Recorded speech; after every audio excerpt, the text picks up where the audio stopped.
All right, well, thank you, Eric.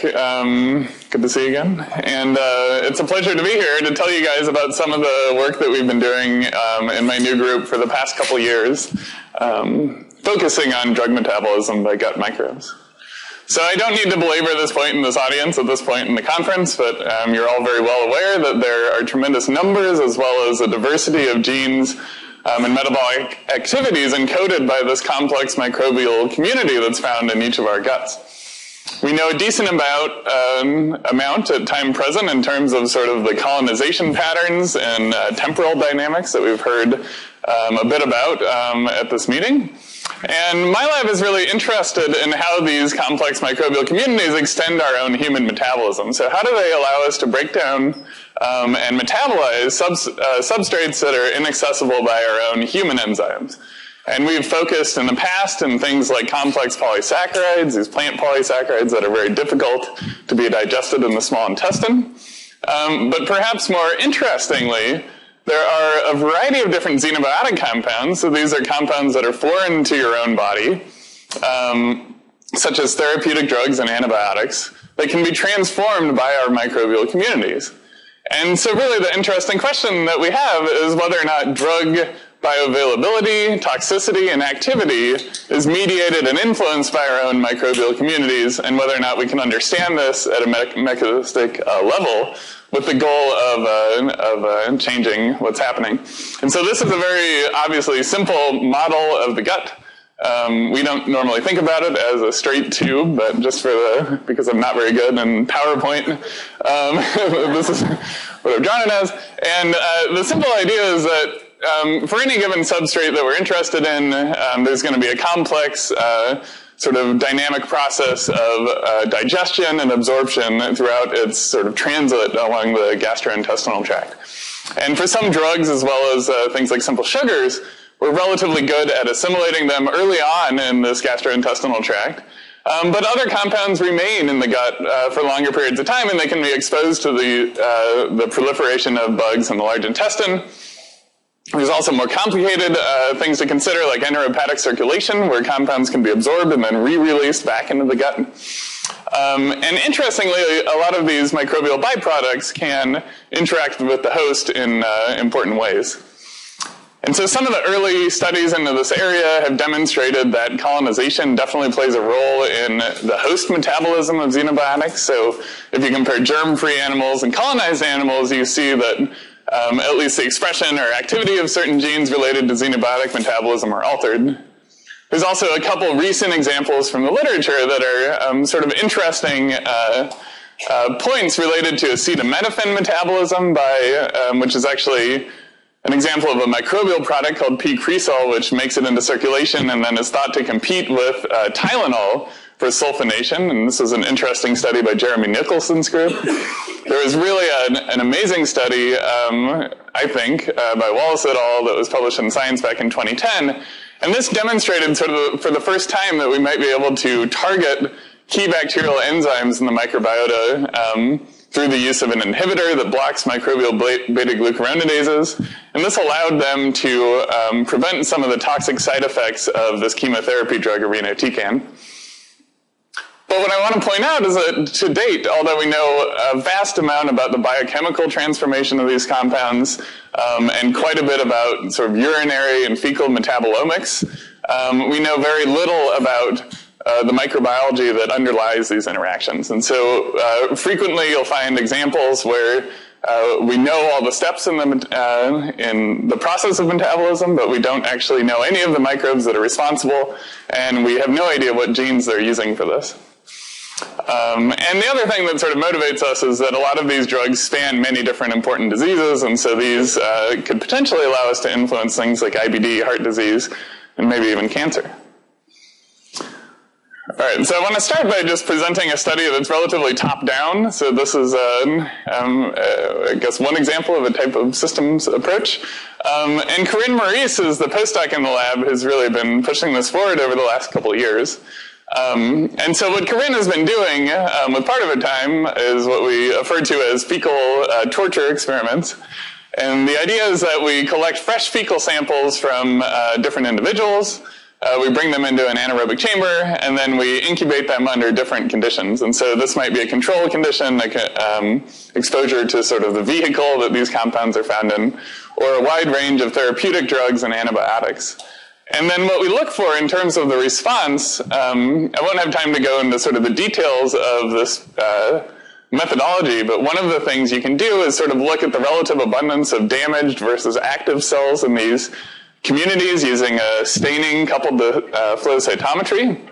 We can also look at the relative abundance of different members of this community by 16S sequencing, and then also the expression across this entire community using RNA-seq. And so one of the first things that Corinne likes to look at, again, are sort of the relative abundance of damaged cells, and the two ways that she reads that out are through the percent PI positive cells. So PI is a dye that's normally excluded from bacteria, but when they're under severe membrane damage, it can permeate the cell. And so you can see that in all the control samples and samples incubated with therapeutic drugs, there's relatively low proportion of PI positive cells. This spikes up dramatically if you drop the pH of the media to pH 4, as you would expect. And then also certain antibiotics are able to significantly increase the amount of PI positive cells. And we see a similar trend in terms of DBAC, which is a marker of loss of cell polarity. Interestingly, if we look by 16S, I won't show you this data, but we can find even under these short-term incubations, a significant impact of certain antibiotics on community structure, whereas there's no significant impact of these therapeutic drugs either on the physiology of the microbes or on the structure of the community. And additionally, we find that there's a substantial variation in each person over time. So what we thought was maybe a little bit more interesting to look at in more detail were RNA-seq transcriptional profiles that come from these 3 different individuals with sort of ex vivo incubation with 14 different xenobiotic compounds. And what I'm showing you here is an analysis based on the COG annotation scheme, and then we use a package from Phil Hugenholtz's lab called Shotgun Functionalizer that allows us to identify sort of enzyme-level families of genes that are significantly associated, significantly up or down when we treat with a different antibiotic or drug. And what I'm showing you on the right here is sort of a clustering of all these sort of transcriptional responses to the 14 different compounds. And obviously, I don't expect you to peer into the detail of this, but I want to point out that some of the things are sort of comforting in that if we look at antibiotics from the same treatment or class, like the tetracyclines, doxy and tet, we find that their transcriptional profiles are relatively similar to each other. Additionally, when we look within the therapeutic drugs, there's far fewer changes in gene expression, but we still see a similarity in the response to digoxin and digitoxin, which are members of the same family of cardiac glycoside. And what was surprising was that when we compare Cipro to norfloxacin, they actually had quite divergent profiles, despite the fact that they're in the same family. And so with this sort of gene expression database, you can go through and sort of pick out your own sort of just so story about what you think might be responsible for the metabolism of these compounds. That's sort of fun to do if you like looking at sequence data. And I won't go into all the details, but we know that, for example, digoxin and digitoxin are reduced by the gut microbiota to dihydro forms. And we see sort of changes in gene expression that are maybe consistent with that metabolism. And we can also pick out examples for nizatidine, phenacetin, and levamisole. So all of these maybe give us a nice hypothesis in terms of which particular gene or microbe might be acting on these given compounds, but maybe is not super satisfying in terms of actually pinpointing what's the mechanism really is. And so we chose to sort of take one class of compounds and do a deep dive in terms of understanding the mechanism behind what's going on in vivo. And that was the cardiac glycosides. And so this is a project pushed forward by Henry Hazer, who came from a hardcore bacterial genetics background and is sort of ambitiously tried to learn microbial ecology. And what he's very interested in are these glycoside compounds. So I mentioned before that they undergo microbial reduction, and I'll talk a little bit more about that in detail. But first, one of the interesting things about digoxin is that it's still a widely used heart disease drug. It's used frequently for irregular heartbeat as well as heart attack. And the mechanism is that it slows your heart rate and increases the force and velocity of your contractions. That's by binding to the sodium-potassium ATPase in the heart. One of the reasons it's been studied a lot is because it has a very narrow therapeutic index, and so you have to be very careful in dosing the drug to avoid some of the symptoms, such as blurry, sort of yellowy, hazy vision, GI problems, and cardiac dysfunction. Some of the early studies into digoxin were sort of consistent with the idea that the microbiota might be involved, in that if you co-administer digoxin with antibiotics, you see that the level of the drug in the serum is dramatically elevated. There's also associations with fiber consumption and a decrease in serum levels of digoxin. And some really nice work done by John Lindenbaum's group at Columbia quite a while ago demonstrated that you could culture certain members of the gut microbiota, namely Egerthella lenta, which is an actinobacterium that we think is commonly found in many different microbiotas. And this E. lenta is able to take digoxin and reduce it to the dihydro form. This is a picture of E. lenta by scanning electron microscopy, actually from Jonathan's SIGS database. And what's interesting about this transformation is that dihydro is now inactive, so it can't bind to its normal receptor, and also has very decreased toxicity. And so just quickly, a brief anecdote about E. lenta is that it sort of lives to eat arginine. It goes about its life trying to get carbon, nitrogen, as well as energy out of this single amino acid. And so not surprisingly, if you grow E. lenta in vitro, you find that the higher and higher levels of arginine that you add will stimulate growth to a higher level.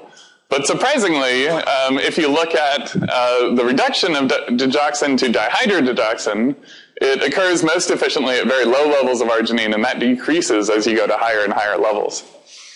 And we'll get back to that later. But first, what we started with was just an RNA-seq-based approach, where we took E. lenta growing in low versus high arginine and with or without the presence of digoxin, and we looked for genes or operons that were significantly increased in expression in the presence of this compound.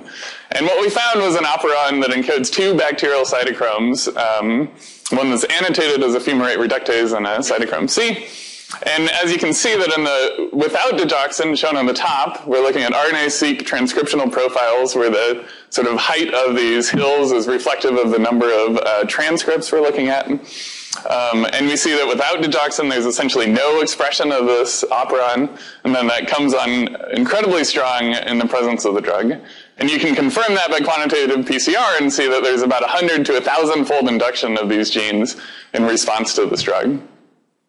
And so Henry has recently gone a step further because he was interested in how subtle changes in the structure of digoxin might impact this upregulation of this gene.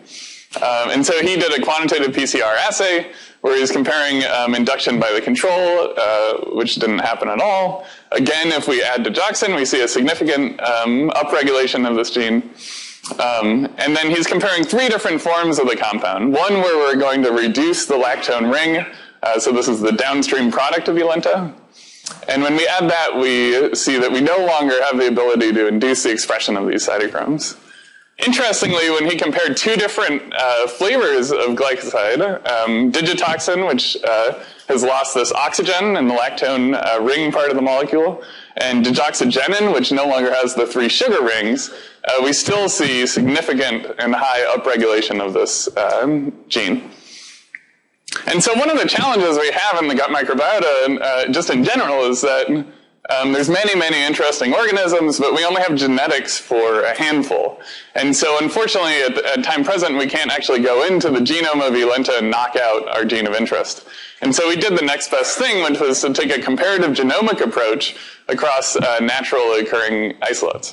And so we compared three different strains of E. lenta, the type strain, which we'd looked at before, which is a strong reducer of digoxin, and then two other strains of E. lenta that have been fully sequenced.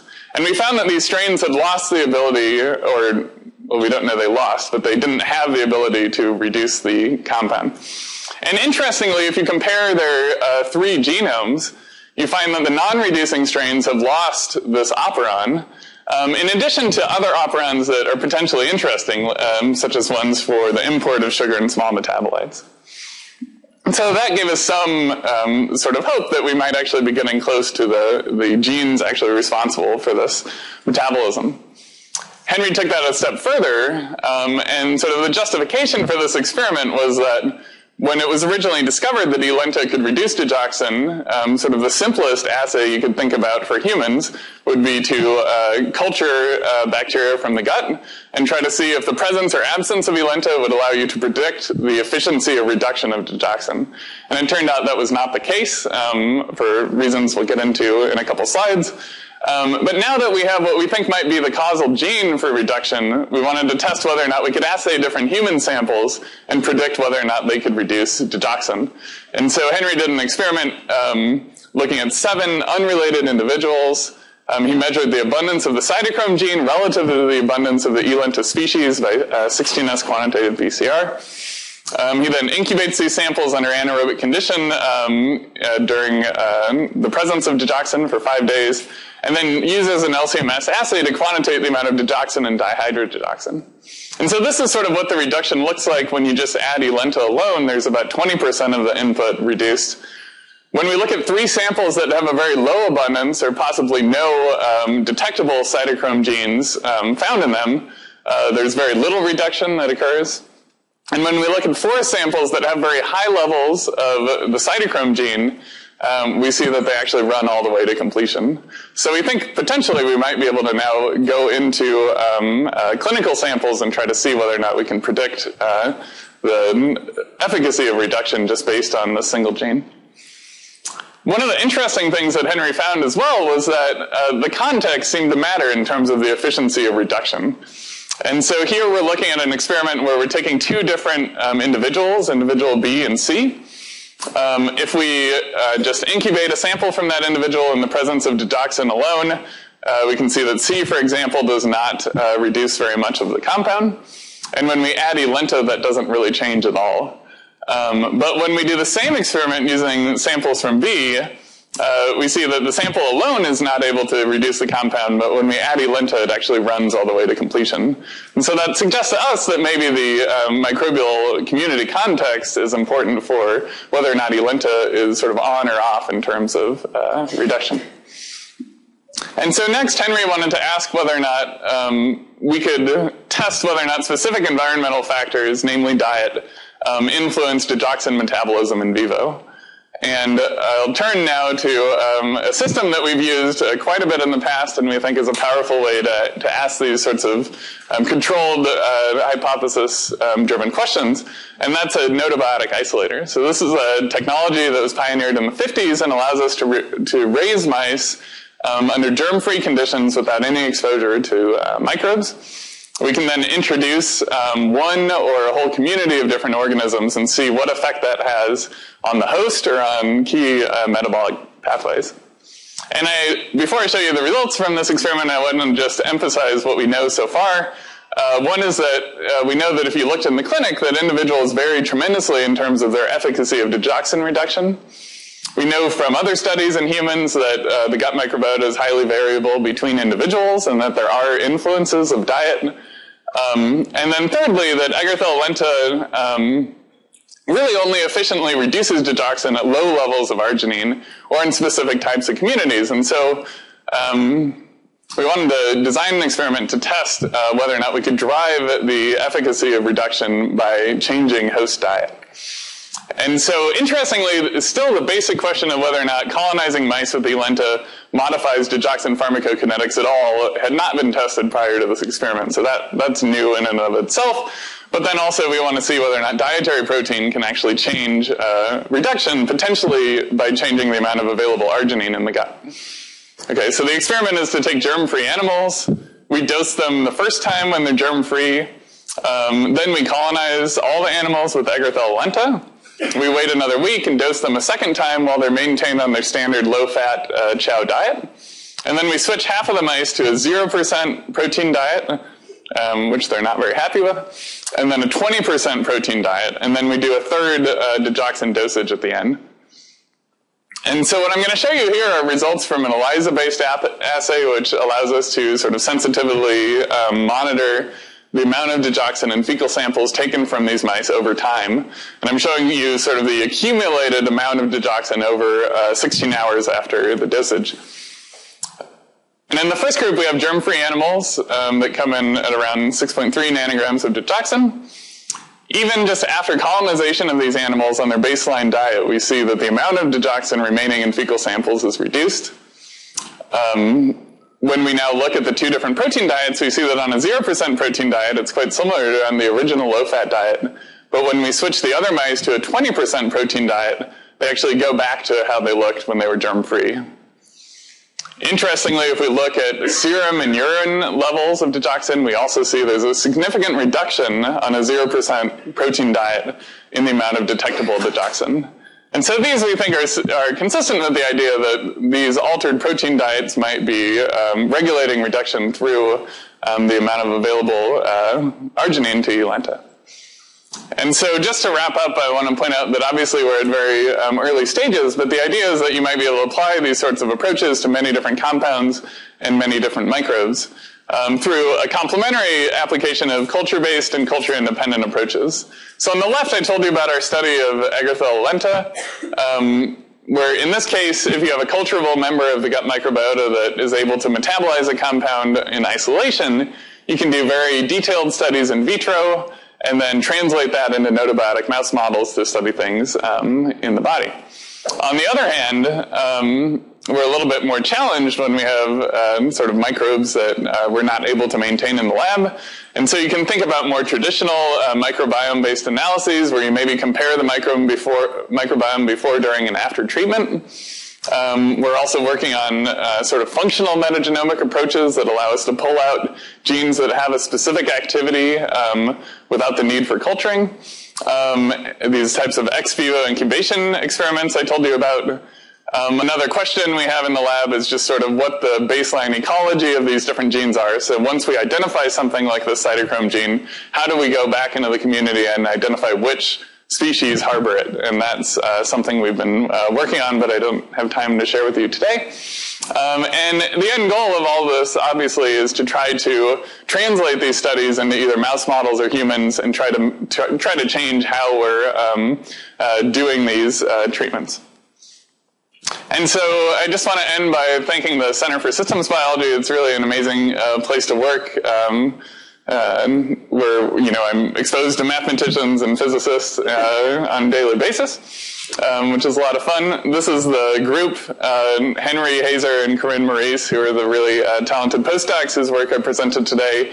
Lawrence David, who's previously in Eric's lab, doing some really exciting work. And then our younger members, David and Jesus, and also helping us a lot with these programs. So thanks again for having me, and I look forward to any questions in a couple hours.